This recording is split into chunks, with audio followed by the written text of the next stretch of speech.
উত্তর দিনাজপুর জেলার করণদিঘি ব্লকের অন্তর্গত করণদিঘি রাহুল মঞ্চের সামনে মাটি শ্রমিক সংগঠন সিটুর অষ্টম জেলা সম্মেলন প্রকাশ্য জনসভা। এদিনের এই জনসভায় উপস্থিত ছিলেন সিপিআইএম নেতা শতরূপ ঘোষ সহ সিপিআইএম নেতা কর্মীরা সহ শ্রমিক সংগঠন নেতারা। আজকে দেখা যাচ্ছে গোটা দেশ কারখানা বন্ধ হয়েছে, একটার পর একটা কয়লা খনি বিক্রি হয়েছে, বিমানবন্দর বিক্রি হয়েছে, সমস্ত কিছু জলের দরে বছরে 2 কোটি বেকারের ছেলের কাজ হয়নি, জিনিসপত্রের দাম কমেনি। আর আমাদের রাজ্যের সরকার যা করছে সেটা দেখতে পাচ্ছেন, কৃষক তার ফসলের দাম পাচ্ছে না। এই রাজ্যের কৃষক তার ফসলের দাম পাচ্ছে না। দেখবে কিরকম ভাবে চোর মুখ্যমন্ত্রী আর চোর মুখ্যমন্ত্রীর ভাইপো চুরি করে লোকের টাকা মেরেছে বছরের পর বছর। মুখের বাকি 1 ইঞ্চি জায়গাতেও চুনকালি লাগবে, ক্ষমতা নেই মামলা করার। তার বদলে কি করছেন এখানে? ওদের চুরির জন্য টাকা আটকে আছে। আশাকর্মী যে আশা দিদিরা রয়েছে তাদের কাজ কি?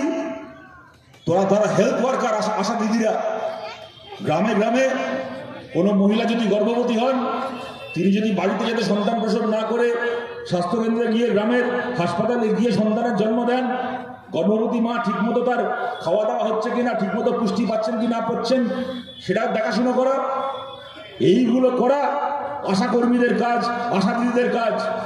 তার জন্য মাস গেলে 4,000 টাকা 4,500 টাকা মাইনে পান। মমতা ব্যানার্জি কি করলেন? রাজ্যে এতগুলো পুলিশ আছে, বড় বড় IAS IPS অফিসার রয়েছে, বিডিও আছে, SDO আছে, ডিএম আছে, তাদেরকে বাদ দিয়ে গ্রামের আশা কর্মীদেরকে বললেন তারা নাকি আবার গ্রামের সোশ্যাল অডিট করবে। তৃণমূলের কোন নেতা তার 3 তলা 4 তলা বাড়ি আছে, সে আবাস যোজনার টাকা মেরেছে?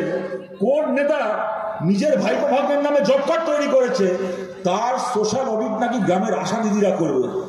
আর পুলিশগুলোর কাজ কি? ওই দিদির এই গরুচোর ভাইপো যখন এখান থেকে নবজোগাড় যাত্রা করবে, রাজ্যের পুলিশগুলো খাকি উর্দি পরে রাস্তার ধারে দাঁড়িয়ে চোর ভাইপোকে স্যালুট করবে। ওইটা হচ্ছে পুলিশের কাজ। আর 4,000 টাকা মাইনে পাওয়া আশা দিদিদের কাজ হচ্ছে তৃণমূলের এই নেকড়েগুলোর সামনে, শেয়ালগুলোর সামনে গিয়ে ফর্ম ফিল আপ করবে যে তোমাদের 3 তলা টাকা বাড়ি আছে, তোমরা কেন আবাস যোজনার টাকা নিয়েছো, তোমরা কেন 100 দিনের কাজের টাকা নিয়েছো, তোমরা টাকা ফেরত দাও। গ্রামের আশা দিদিদেরকে ওই তৃণমূল কংগ্রেসের হায়না নেকড়েগুলোর সামনে ফেলে দিল মমতা ব্যানার্জি। জ্যোতিপ্রিয় মল্লিক এখন জেল কাটছে, রেশনের মন্ত্রী, কয়েক মাস আগে জেলে ঢুকেছে। কিন্তু বলুন তো, 8 বছর ধরে 10 বছর ধরে বাংলা দেখছে না রেশনের নামে কি হচ্ছে? আপনি পাড়া রেশনের দোকানে যান, রেশন তুলতে স্লিপ বেরোবে 5 কেজি, রেশন দেবে 3 কেজি 4 কেজি দিয়ে বলবে এখন আর নেই, নিয়ে যাও। এই করে হাজার হাজার লাখ লাখ কোটি কোটি টাকা চুরি হচ্ছে প্রত্যেক দিন রেশনে।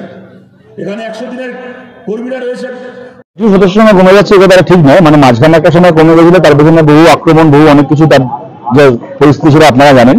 কিন্তু গত কয়েক বছর ধরে দেখা যাচ্ছে যে সিআইটিউর জোর, সিআইটিউর শক্তি এবং সিআইটিউর সদস্য সংখ্যা অনেক বেড়েছে। তার থেকে বড় কথা কি বলুন তো, সিআইটিউ সদস্যের থেকে বড় কথা বাংলায় শ্রমিকই কমে যাচ্ছে। আগে লোকে হচ্ছে ডাক্তার ইঞ্জিনিয়ার হয়ে হয়তো আমাকে PhD করতে কি বড় কর্পোরেট চাকরি করতে বাইরে চলে যেতে, মাটি কাটার কাজ করার জন্য বাইরে চলে যেতে হয়।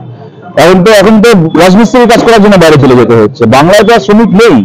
বাংলায় এখন যে বয়স্ক মানুষরা রয়েছেন তারাও মনে মনে জানেন যদি এখন মরে যাই, শ্মশানে যাওয়ার আগে কি কবরে যাওয়ার আগে 2 দিন শুয়ে থাকতে হবে। আমার ছেলে মেয়ে বাইরে আছে, খবর পেয়ে ফিরে ওই ফ্রিজ থেকে ডেড বডি বার করে তারপরে সৎকার করবে। এটা বয়স্ক মানুষেরা ধরেই নিয়েছেন। গোটা বাংলা এখন বৃদ্ধাশ্রম হয়ে যাচ্ছে, শ্রমিকই তো কমে যাচ্ছে বাংলার। এবং তার জন্য দায়ী হচ্ছে মমতা ব্যানার্জির সরকার। বলছে কেন্দ্রীয় সরকারের যে 29টা শ্রম নীতি ছিল সেটা কমিয়ে 4টাতে নিয়েছে, কি বলবেন? দেখুন, এই সরকার তো ঘোষিতভাবে এরা আদানি আম্বানির সরকার। এরা মোদী এর আগে বড় লোকের নোটে আর গরিবের ভোটে ক্ষমতায় এসেছিল। এখন ওর সামনে, মোদীর সামনে 2টো পথ ছিল, বড় লোকের নোটের সেবা করবে নাকি গরিবের ভোটের সেবা করবে। মোদী ঠিক করে বড় লোকের নোটের সেবা করবে। আরে শুনুন, যাদের দেখবেন একটু ব্যবসা করে, একটু টাকা পয়সা আছে, তারা ব্যবসা দেখার জন্য একটা হয়তো অ্যাকাউন্টেন্ট রাখে। তারপরে যখন ব্যবসা একটু বড় হয়, টাকা পয়সা হয়, তখন ব্যবসা দেখার জন্য একজন ম্যানেজার রাখে।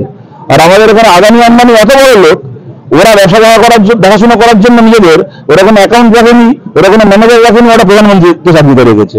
মোদী হচ্ছে কি? মোদী হচ্ছে আদানি আম্বানির অ্যাকাউন্টেন্ট, আদানি আম্বানির ম্যানেজার।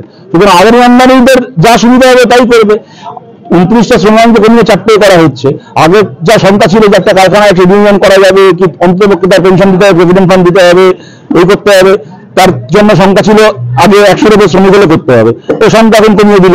এখন আপনি কন্ট্রাকচুয়াল কর্মীর নাম করে এখন লোক রাখবেন, ওখানে 200 জনকে নিয়ে কাজ করাবেন, দেখাবেন 10 জন পার্মানেন্ট, 190 জন হচ্ছে কন্ট্রাকচুয়াল। আর কোনো আইন মানার দরকার নেই, প্রভিডেন্ট ফান্ড দিতে হবে না, পেনশন দিতে হবে না, কিছু দিতে হবে না, মালিকের স্বার্থে সরকার চলবে। বলছি এই যাও, মানুষ তো একটা পরিবারে জন্মায়, কোন পরিবারে জন্মালে তাদের কোনো হাত নেই, কিন্তু যে পরিবারে জন্মালো সেই পরিবারে জন্মের সুবাদে তিনি বিভিন্ন হচ্ছে সামাজিক জাতিগোষ্ঠীর অন্তর্ভুক্ত হয়ে যান। এখন ঘটনা দেখা যাচ্ছে যে তখন দল পাল্টে যাবে তাই দেখছি না, আমি দেখছি না জন্মবৃত্তান্ত পাল্টে যাচ্ছে। 2014 সালে হিসেব মতো উনি যে পরিবারে জন্মেছিলেন, মাঝখানে আমার জন্ম কি করে পাল্টে গেলে বুঝতে পারলাম না ভদ্রমহিলা, যে উনি সেই সময় ছিলেন ওবিসি অন্তর্গত, এবার হয়ে গেলেন জাল সার্টিফিকেট দিয়ে উনি হচ্ছে এবার সভাধিপতি হয়েছিলেন। প্রশ্নটা খালি ওনার সার্টিফিকেটের নয়, সত্যি সত্যি একজন তপশিলি পরিবারের একজন মহিলার যে অধিকারটা পাওয়ার কথা ছিল সেই অধিকারটাকে উনি চুরি করলেন। একজন রাজবংশী পরিবারের একজন মহিলার যে হয়তো তৃণমূলই তিনি করতেন, তৃণমূল কংগ্রেসেরই কোনো একজন রাজবংশী পরিবারের কোনো মহিলা কর্মীর যে অধিকারটা পাওয়ার কথা ছিল সেই অধিকারটা চুরি করলো এমএলএ বউ, এবং এটা তো করতে পারতো না, বিভিন্ন সরকারি অফিস থেকে জাল সার্টিফিকেট দায় করে দেওয়া হতো। সুতরাং আমাদের যে লড়াই, আদালতে মামলা চলছে বা লড়াই হচ্ছে, জানবেন যে ফলে শাস্তি খালি এমএলএ বউ পাবে না, পম্পা পাল পাবে না, যে বিডিও হতে পারে, এসডিও হতে পারে, অন্য কোনো ডিপার্টমেন্টের স্টাফ হতে পারে, যে সরকারি অফিসারের হাত দিয়ে জাল সার্টিফিকেট তৈরি হয়েছে তারও আমরা শেষ থেকে ছাড়বো। হয়েছে যেখানে তাকে ট্রান্সফার করে পাঠাক, ওকে দীঘায় পাঠাক, পুরুলিয়ায় পাঠাক, যে চুলে পাঠাক না কেন, তারও বিচার হবে। ঠিক।